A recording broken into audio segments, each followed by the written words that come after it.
साथियों, आप सबको सादर सेवा जोहार। मैं आलेख सामरावी IT सेल प्रभारी सरगुजा और आपको आइए आज मैं जो कि जिला सरगुजा छत्तीसगढ़ से मैं एक खास बातचीत के लिए हमारे बीच में सम्माननीय रघुनाथ सिंह मरकाम जो कि आदिवासी पीपुल फेडरेशन के प्रदेशा उपाध्यक्ष हैं, उनसे हम बात करना चाहेंगे। तो सबसे पहले जितने भी YouTube चैनल के माध्यम से देखने सुनने वाले साथियों सगाजनों को हम दोनों की ओर से सादर सेवा जोहार पहुँचे। और आइए जानते हैं मरकाम जी से, आप सबको परिचय कराना चाहूँगा। मरकाम जी अपना परिचय बताएंगे सबसे पहले। जी, मैं रघुनाथ सिंह मरकाम नेशनल आदिवासी पीपुल फेडरेशन का प्रदेश उपाध्यक्ष हूँ जी। और इसी के माध्यम से ST SC OBC के लोगों को काफ़ी हद तक जन जागृति का संवैधानिक जन जागृति और सांस्कृतिक, ऐतिहासिक, राजनीतिक सभी दिशा से हम लोग जन जागृति का काम इस संस्था के माध्यम से कर रहे हैं। जी, तो आपसे मरकाम जी, आपसे एक सवाल है कि इस बार 2023 में विधानसभा चुनाव हुआ है जी। और आप जैसे कि हम सब जानते हैं भाजपा को सरगुजा संभाग में पूरा का पूरा 14 सीट एक साथ भारी मतों से विजयी हुई है। और जबकि देखा जाए कि सरगुजा में भाजपा केवल 2 सीट तक ही सीमित लग रहा था कि 2 ही सीट निकालेगी, तो इसके बारे में क्या कहेंगे? क्या है आलेख जी, देखिए जी एक तो भाजपा और कांग्रेस दोनों एक ही पार्टी, जी दोनों भाई भाई जी और दोनों पूंजीपतियों का पार्टी है। जी जी भाजपा में भी श्वेत मड़वारी लोग पूंजीपति लोग भरे पड़े हैं हाँ और कांग्रेस में भी भरे पड़े हैं। जी तो रही बात वो भाजपा का आए चाहे कांग्रेस का आए, जी वो तो सब दोनों भाई भाई हैं। सही है। और दूसरा चीज है जी कि आज का जो चुनाव है ये EVM मशीन से हो रहा है। हाँ पहले चुनाव होता था तो बैलेट पेपर से होता था, जो निष्पक्ष और ईमानदारी का चुनाव था। जी और अभी का चुनाव है तो ये मशीन के जरिए कुछ भी फिट किया जा सकता है। हाँ भाई, ताकि आज देखिए पूरा इंडिया के अंदर कई जगह EVM मशीन से फराडी का YouTube वगैरह में देखेंगे या कई प्रकार का देखने सुनने को मिलता है कि इसमें बहुत बड़ा फराडी होता है। जी तो कहा जाए कि यहाँ भाजपा को अचानक 14, उसमें भी सबसे बड़ी बात है कि जितने उम्मीदवार जीते हैं सभी को 20,000 मतों से ऊपर जीते हैं। जी जी ये समझ नहीं आ रहा है सही बोल रहे।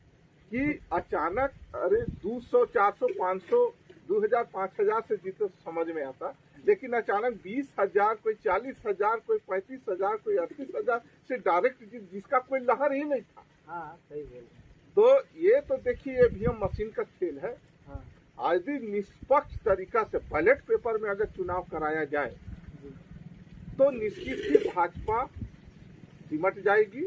जी और फिर यहाँ पर जैसे पहले कांग्रेस था जी जी तो कांग्रेस आ सकती है, अन्य जो पार्टियां हैं जी छोटे छोटे वो लोग भी कई जगह निकल जाएंगे। लेकिन इनकी ये बेईमानी का चुनाव और ये रुपया पैसा फेंक कर दारू मुर्गा खिला पिला कर जो चुनाव जीत रहे हैं, जी तो इसको आम जनता जो मतदाता है, गांव देहात में रहने वाले लोग हैं, इनको समझ होना चाहिए जी कि मैं इतना कीमती शरीर का वोट, अपना मत को मैं दे रहा हूँ, हाँ तो सही ईमानदार जो अपना हक अधिकार का लड़ाई लड़े या देश के उन्नति, कल्याण, विकास, सुख शांति समृद्धि पहुंचाने का जो काम करे, ऐसे लोगों को चुनकर भेजा जाए। लेकिन हमारे जो मतदाता हैं इनको दोस्त और दुश्मन का पहचान ही नहीं, और इसलिए ये लोग दारू मुर्गा कम्बल चादर साया बंडी माला मुंदी में आज बिक रहे हैं। और भाजपा कांग्रेस यही काम सदियों से करते आ रहा है। ये दोनों पार्टी भाई भाई तो हैं ही, चाहे चिट भी तुम्हारा और पट भी हमारा।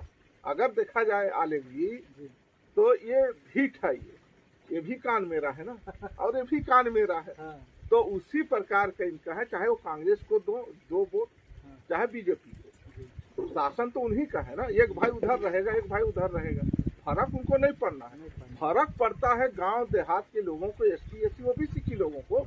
इनका संवैधानिक अधिकार भी खत्म हो रहा है इनके पीछे, राजनीतिक अधिकार भी खत्म हो रहा है इनके पीछे। धर्म, कल्चर, इतिहास सबको मिटा रहे हैं। जल, जंगल, जमीन का सब अधिकार जा रहे हैं इनके पीछे। लेकिन मतदाता समझ नहीं रहा है। रही बात की 14 सीट इन्होंने अचानक कैसे लाया, ये सिर्फ और सिर्फ ये वीएम मशीन की खेल से हुई। मतलब ये ईमानदारी का चुनाव नहीं है, ये बेईमानी का चुनाव है। अब बेईमानी से लोग छल कपट करके, इसी को कहा गया है साम दाम दंड भेद। ये साम दाम दंड भेद को उपयोग करके इन्होंने चुनाव किया जी, कारण यही है। तो कहना चाहिए जिस प्रकार से अम्बेडकर जी ने मत का जो अधिकार दिया था उसको इन्होंने छल से मतलब खत्म करने का एक साजिश भी है। तो अगला सवाल मेरे से रहेगा आपको कि जैसे कि मैं सुना था, देखा भी था कि आप गोंडवाना गणतंत्र पार्टी के प्रत्याशी जगमोहन सिंह टेकाम के पक्ष में विधानसभा प्रतापपुर में बहुत अच्छा प्रचार प्रसार चल रहा था। और वहाँ अचानक मतलब कहना चाहिए वहाँ एकदम आप जैसे देखे होंगे कि प्रतापपुर में एकदम लहर था गोंडवाना गणतंत्र पार्टी का।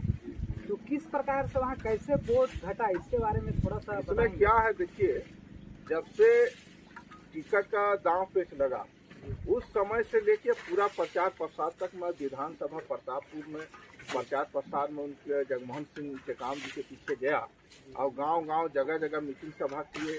बहुत अच्छा से समझाए हम लोग। कांग्रेस और बीजेपी पर वहाँ कहीं पर लहर नहीं थी। शकुंतला पोर्से को कोई वहाँ पर पसंद नहीं करता। और मैं लगभग वहाँ 15-20 दिन से हम लोग जगह प्रचार प्रसार किए, हर गाँव पारा मोहल्ला तक गए, लेकिन कांग्रेस और बीजेपी का प्रचारक लोगों को हमने कहीं नहीं देखा। सिर्फ एक गांव है खरदा, वहीं पर कांग्रेस वाले आए थे और चलगली में थोड़ा सा बीजेपी वालों से देखा, बाकी कहीं नहीं लगा। वहाँ आल टू आल पूरा गोंडवाना गठन पार्टी का लहर था, पूरा विधानसभा प्रतापपुर के अंदर। और हर कोई, यहाँ तक कि कांग्रेस बीजेपी वाले भी साइलेंट थे वहाँ। वो लोग भी बोलते थे कि गोंडवाना गठन पार्टी का ही उम्मीदवार है, जगमोहन सिंह ही जीतेगा। हर कोई जान रहा था। लेकिन जब चुनाव हुआ तो पता चल रहा है कि 15-16 हजार वोट आ रहा है, जबकि भरदा पंचायत में पूरा का पूरा 800-900 वोट है वहाँ। उसमें 500 वोट को माना जा रहा था कि गोंडवाना गठन पार्टी के खाता में आएगा। 800-900 में हाँ, लेकिन 0 हो रहे हैं। और उतना सुंदर लहर था वहाँ, वो लहर रात भर में बदल गया। और ये लोग सिर्फ ये वीएम मशीन की गड़बड़ी से ही, यदि बैलेट पेपर से चुनाव कराई जाए तो हर जगह कोई लोग हार जाएंगे। गोंडवाना गठन पार्टी भी सत्ता का लायक बन सकता है, सत्ता में आ सकता है। गोंडवाना गठन पार्टी भी आज सरगुजा संभाग का सीट को जीत जाएगा। यहाँ तक कि छत्तीसगढ़ के कई जिला का सीट को जीत जाएगा। अच्छा, नहीं लहर तो था, लहर था।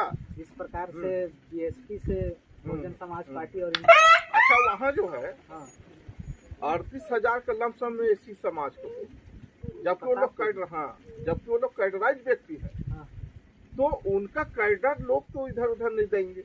हाँ, बात तो सही है, लेकिन वो भी वोट गया था। सही बोल रहे। तो वहाँ भी छल कपट हुआ है, धोखाधड़ी करके जीते हैं। तो अगला सवाल आपसे रहेगा सर कि जैसे आपने कहा कि वीएम मशीन जो है बार बार उसी से आ रहे हैं, तो उससे ही सवाल रहेगा कि जैसे कि आपने कहा कि ईवीएम मशीन के चलते कुछ का छुआ हुआ घोटाला, इसी से सवाल आपसे पूछता हूं मैं, क्या आप ईवीएम मशीन का चुनाव को सही मानते हैं या बैलेट पेपर का चुनाव को सही मानते हैं? इसमें क्या है मरावी जी, देखिए सुप्रीम कोर्ट में भी माननीय बावन मेहसान साहब मुकदमा कर चुके थे। सुप्रीम कोर्ट में भी इसको फर्जी करके दिखाया गया। अच्छा। और फिर सुप्रीम कोर्ट ने भी एक आदेश के तब तो ट्रेलर पेपर उसमें लगाया गया। बाद में अभी का चुनाव में एक बीएसपी का उम्मीदवार है आपका जांजगीर साइड का, वो अपना वोट दिए, ठीक है, बाहरी कोई व्यक्ति नहीं दिया उनको, नहीं दिया होगा, हम मान लिए, लेकिन वो प्रत्याशी तो अपना वोट दिया ना, हाँ पटेल जी, जरूर। लेकिन वो पटेल का भी वोट कहाँ गया? मतलब उसका भी उसका भी वोट नहीं पड़ा। मतलब वहां से हाँ हाँ राजस्थान में कितना बड़ा धांधली हुआ, जी हो रहा है, पूरा यूट्यूब चैनल में आ रहा है। जी फिर आपको मध्य प्रदेश में कई ठो धांधली दिखा रहे हैं, तो छत्तीसगढ़ में क्या धांधली नहीं होगा क्या? स्वाभाविक है कि यहाँ भी खेल स्वाभाविक है हुआ। होगा। और रही बात हाँ बैलेट पेपर का जो चुनाव है, जी जब अमेरिका जैसे शक्तिशाली देश में जी बैलेट पेपर में चुनाव होता है, जी तो भारत में क्यों नहीं होना चाहिए? जरूर होना चाहिए। तो यहाँ भी बैलेट पेपर का जो चुनाव है वो 100% सही है। यदि उसमें मिस्टेक भी होता है तो रद्द हो जाएगा, हाँ वो तो स्पष्ट रहेगा ना। मतलब किसी का और अधिकार- मशीन में हम बटन तो दबा रहे हैं, दिखा रहे हैं, हाँ, लेकिन हो सकता है उसमें रिमोट कंट्रोल कंपनी जो उसका निर्माण किया है, उसका तोड़ मरोड़ भी तो हाँ। कंपनी रखा होगा ना। हाँ हाँ हाँ भाई जो कंपनी इसका निर्माण किया है वो कंपनी के पास इसका तोड़ मरोड़ का भी तो साधन होगा। होगा जरूर होगा। और आज खाली खरीद, जब विधायकों को खरीदा जा सकता है बीजेपी के द्वारा, तो रिमोट कंट्रोल नहीं बनवाया जा सकता है क्या? या उस कंपनी को मैनेजमेंट नहीं किया जा सकता है क्या? सही बोल रहे हैं, किया जा सकता है ना। किया जा सकता है। तो उसको भी मैनेजमेंट करके रखे होंगे। हाँ, तो इसलिए बैलेट पेपर पर चुनाव होना चाहिए और ईवीएम मशीन का जो चुनाव है वो बंद किया जाना चाहिए भारत में। जी और लोकतंत्र को सदा सूर्य चंद्रमा जैसा सत्य बैलेट पेपर पे चुनाव करा के रखे जाना चाहिए। सही बोल रहे हैं। और यदि ऐसा होता रहा, जी ऐसा होता रहा, जी जी तो मैं मरावी जी आपको बताना चाहूंगा, या छत्तीसगढ़ वासियों को बताना चाहूंगा जी कि ये भाजपा और कांग्रेस जी की वजह से आदिवासियों का जो संवैधानिक अधिकार है इस देश में जी वो मिटाकर ही रहेंगे ये लोग। अच्छा अच्छा, दूसरा चीज, आदिवासियों का जो जल जंगल जमीन का अधिकार है उसको भी लोग खत्म करना चाह रहे हैं। हाँ वो तो थोड़ा थोड़ा दिखाई अच्छा। देता है। और दूसरा तीसरा चीज है जी कि हमारा जो आदिवासी अत्याचार अधिनियम, जी या आदिवासियों के हित में कुछ नियम कानून कायदा अभी तक जो बचा है, जी उसको ये लोग धीरे धीरे करके खत्म कर देंगे। हाँ अब खत्म करके जो पहले जमाना था वो जमाना फिर से ले आएंगे, हमारे लोग को पूरी तरह से गुलाम बना के रखेंगे ये लोग जी और हमारा हक अधिकार को मिटा देंगे। हम लोग पशु की तरह रहेंगे। इस चीज को यहाँ का मतदाता समझ नहीं रहे। जैसे एक समय आया था 1982-83 में जी ब्राजील में, जी ब्राजील में सब कुछ लुटा गया, जी वहाँ के लोग लुटा गए, इसी प्रकार का हुआ वहाँ। जी तब वहाँ के लोगों को कुछ नहीं समझा, तब वहाँ जन आंदोलन खड़ा हुआ। जी आपका 82-83 में लगातार 2-3 साल तक चला वो आंदोलन। हम्म, तब वहाँ का सरकार डगमगाई, तब 2,500 करोड़ जमीन को वहाँ का आदिवासियों का सदा सदा के लिए आरक्षित किया।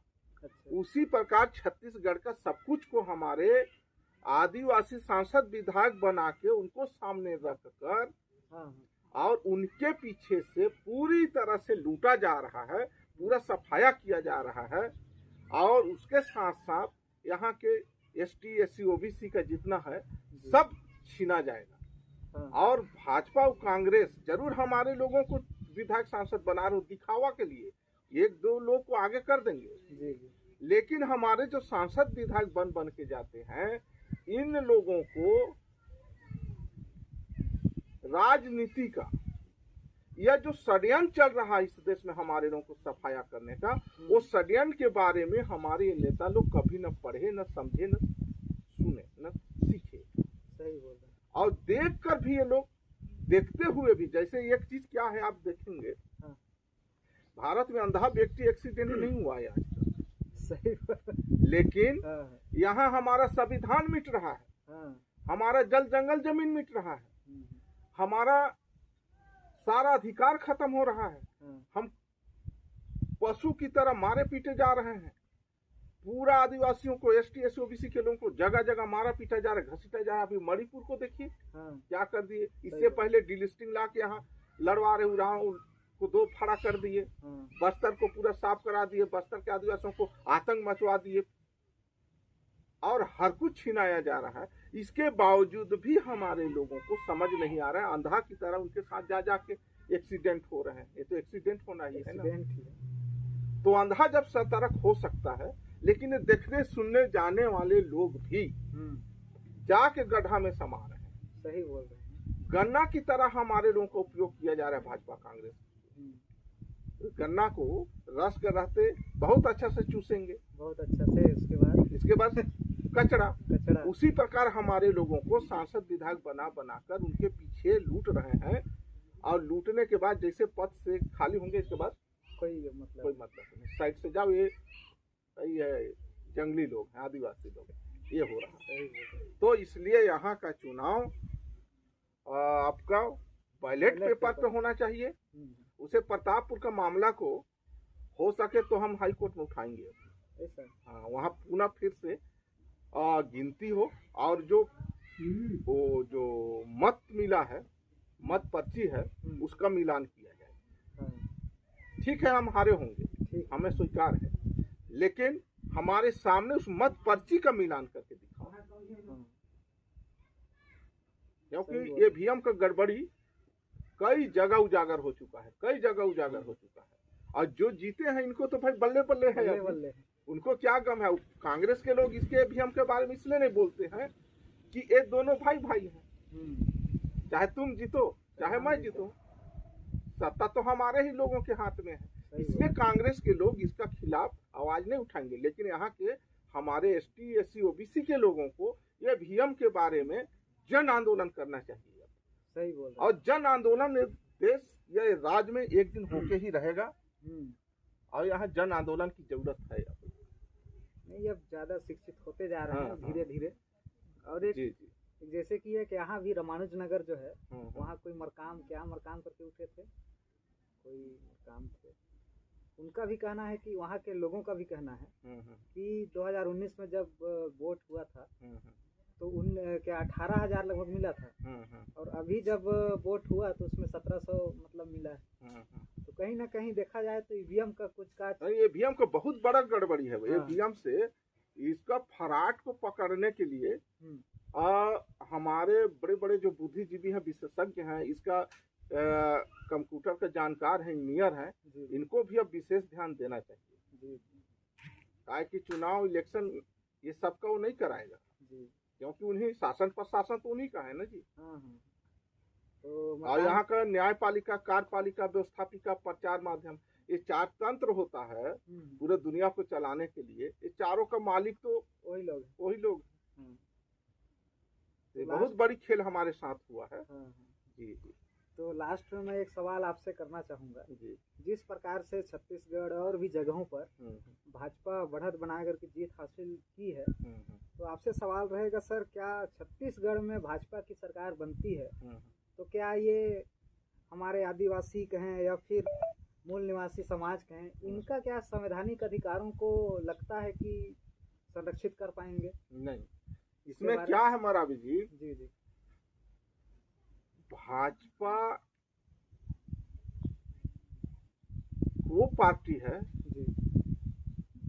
जो पूंजीपतियों की पार्टी है। यहाँ के लोगों को एक उदाहरण से आपको मैं बताऊं, सरगुजा में मुर्गी पाला जाता है, मुर्गी तो चावल को गिरा दीजिए तो जो ज्यादा तगड़ा रहेगा वो ज्यादा नोच लाच के खाएगा, और कमजोर रहेगा वो बाहर नहीं पाएगा। उसी प्रकार यहाँ हमारे लोगों को सदियों तक लाचार गुलाम बना के ही रखना इनका मेन उद्देश्य है। और भाजपा का और RSS इसका मेन सपोर्ट है।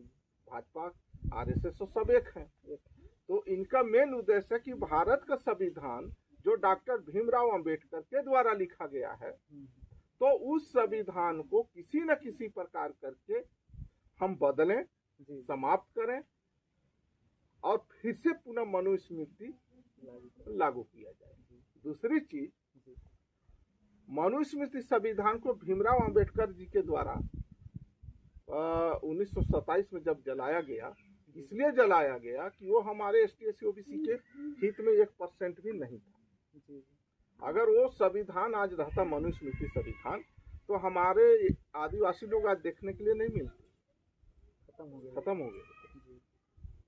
तो वो जो परेशानियां था, उतना परेशानी को काट कर भीमराव अम्बेडकर जी ने इतना कड़ा संघर्ष करके ये संविधान को दिया। और इस संविधान में हमारा संस्कृति, कल्चर, इतिहास, जल, जंगल, जमीन, यानी कि सामाजिक, आर्थिक, शैक्षणिक, ऐतिहासिक, न्यायिक सारे चीज का अधिकार दिया गया है। उसको बचा कर रखना हमारे लोगों को शासन प्रशासन से उठ के बेहद जरूरी है। और कहेंगे कि भाजपा यदि हमारे संवैधानिक अधिकार दे, तो वो देना तो बड़ा दूर की बात है। संविधान का एक एक अनुच्छेद का क्या क्या अधिकार है संविधान के अंदर, उसको भाजपा कांग्रेस आज तक नहीं बताए, न कभी ये लोग बताएंगे ही नहीं। लागू करना तो बड़ा दूर की बात है। सही बोल। 5वीं अनुसूची में इतना बड़े बड़े अधिकार है, लेकिन उसको आज तक क्या बताए, क्या नहीं बताए। स्कूल कॉलेज में भी बढ़िया से उसको मतलब कि वर्णन करके या फिर उसका व्याख्या ही नहीं करेंगे, व्याख्या ही नहीं करते, बताएंगे ही नहीं। सही बोल। तो इसलिए इनसे हमको आशा रखना कि हमारा संवैधानिक अधिकार दे देंगे या लागू कर देंगे, ये हमारी मूर्खता है। ये बहुत बड़ी मूर्खता है हमारे लोगों का। और जो हमारे आदिवासी लोग नेता बन बन के गए हैं, ये लोग को तो सिर्फ उपयोग हो रहा है ना, इसको तो सामने रख कर उपयोग किया जा रहा है, और इसका पीछे से पूरा माल खींचा जा रहा है। और इसको मतलब लोग जान नहीं रहे। जब इसको जान जाएंगे तो ऐसे लोगों को जरूर को लगता है। तो इसलिए हमारे छत्तीसगढ़ के ST/SC OBC या आदिवासी भाइयों से मेरा निवेदन है कि चाहे वो कांग्रेस हो चाहे वो भाजपा, अपना जो मूल अधिकार है, संवैधानिक अधिकार है, और या तो आपका कहना चाहिए संयुक्त राष्ट्र संघ के द्वारा जो सब अधिकार दिया गया है, तो विश्व आदिवासी दिवस के दिन जो मनाते हैं, संयुक्त राष्ट्र संघ के जो घोषणा पत्र में है, मौलिक अधिकार है, ये जो कुछ कहे, ये लोग कभी हमको देंगे ही नहीं। इनका उद्देश्य है कि संविधान को खत्म करो, यहाँ को हिंदू राष्ट्र बनाओ, और हमेशा हमेशा यहाँ के लोगों को अशिक्षित गंवार बना के रखे रहो, इनको रुपया किलो चावल खिलाते रहो, और ये लोग रोजगार गारंटी मनरेगा कोड़ते खनते रहे, और उसी में मर मिट जाए। ये लोग कभी ठेकेदार न बने, वकील, डॉक्टर, इंजीनियर न बने, SP कलेक्टर न बने, और शासन सत्ता पे लोग कभी नहीं आए। ये इनका सोच है। तो मजबूरी है संविधान का देने कि हमारे लोग सांसद विधायक बन जा रहे हैं। अगर संविधान नहीं रहता तो ये कोई सांसद विधायक पंच सरपंच नहीं बनते, SP कलेक्टर नहीं बनते। ये संविधान का देन है, संवैधानिक शक्ति से बने हैं। फिर भी उसका विरोध करते, फिर भी उसका हमारे वही है कि हमारे लोग पढ़े लिखे जरूर हैं, लेकिन लिखे पढ़े नहीं है ना। ये लोग घर में अपना इतिहास, कल्चर, संस्कृति को लिख कर पढ़ते, तब ना इनका समझ में आता। ये अपने बारे में पढ़ते तब न समझ में आता। जो स्कूल में पढ़ाई जा रही है वो तो महानुभवों के द्वारा लिखा गया, उन्हीं के द्वारा, वो तो अपने बारे में लिखे है ना। तो इसलिए हम, और दूसरा चीज देखिएगा, यहाँ लोगों में ये देखिएगा कि रामायण ग्रंथ रखे होंगे घर में, लेकिन संविधान नहीं रखे, जबकि संविधान जरूरी है। सही बोल रहे हैं, संविधान जरूरी है। तो इसलिए मैं सभी लोगों से निवेदन करना चाहूंगा, या आपको भी बताना चाहूंगा कि भाजपा हो या कांग्रेस हो, इनके शासन काल में हमारा पूर्णतः संवैधानिक राइट प्राप्त नहीं होगा। इसलिए हमको इससे भी ऊपर उठकर संगठित होकर अपना संपूर्ण अधिकार को यदि प्राप्त करना है, तो जन आंदोलन की तैयारी होना चाहिए, संगठित होना चाहिए। और जब तक अपना यहाँ का मूल पार्टियों का सत्ता पे नहीं आएंगे, तब तक हमारा यानी कि शोषण, छल कपट, धोखाधड़ी हमारे साथ होता ही रहेगा, चाहे हम कितना ही उनका वफादार बन जाए, लेकिन हमारा शोषण, छल कपट होता ही रहेगा। इसी के साथ आप तमाम सभी साथियों को सेवा जोहार, जय भारत। तो साथियों, जिस प्रकार से आपने सुना, जाना और देखा भी, आप सबके बीच में सम्माननीय रघुनाथ सिंह मरकाम जी बहुत अच्छा से बात को रखे हैं। ज़रूर आप सब लोग इसको अपने मन, दिल, दिमाग में बैठा करके रखेंगे और आज एक सवाल आपसे फिर रहेगा जी कि आज डॉक्टर भीमराव अंबेडकर का पुण्यतिथि भी है, जी। तो उसके बारे में थोड़ा सा बता दीजिए। तो इसके लिए मैं सभी साथियों को ये कहना चाहूँगा जी जी कि डॉक्टर भीमराव अंबेडकर जी का जो जीवन गाथा है जी या उनका संघर्ष का जो परिणाम है जी जी और भीमराव अंबेडकर का जो वाद है जी उसको संपूर्ण भारत के लोगों को गहराई से पढ़ना चाहिए जी और उनका लिखा हुआ संविधान को गहराई से पढ़ना चाहिए और समझना चाहिए और घर घर में संविधान को रख कर रामायण की तरह उसका पूजा पाठ किया जाए जी और संविधान को ही राष्ट्रीय ग्रंथ है उसके माना जाए और संविधान की वजह से ही पूरा दुनिया अभी बचे हैं। इसलिए संविधान का अध्ययन करना, समझना और संविधान का रक्षा करना सबसे जरूरी है। जी मैं इस विषय पर यही कहना चाहूँगा। चलिए ठीक है, बहुत बहुत धन्यवाद सेवा जोहार। साथियों, आप सब जैसे आज पुण्यतिथि है डॉक्टर भीमराव अंबेडकर जी का, तो आप सभी को पुण्यतिथि की शुभ अवसर पर हार्दिक शुभकामनाएं। और जिस प्रकार से शुभकामना यहाँ पर हमारे बीच में सम्माननीय रघुनाथ मरकाम जी जिस प्रकार से बात को रखे उसको जरूर सुनिएगा इस पुण्यतिथि की शुभ अवसर पर। तो सभी को बहुत बहुत सेवा जोहार।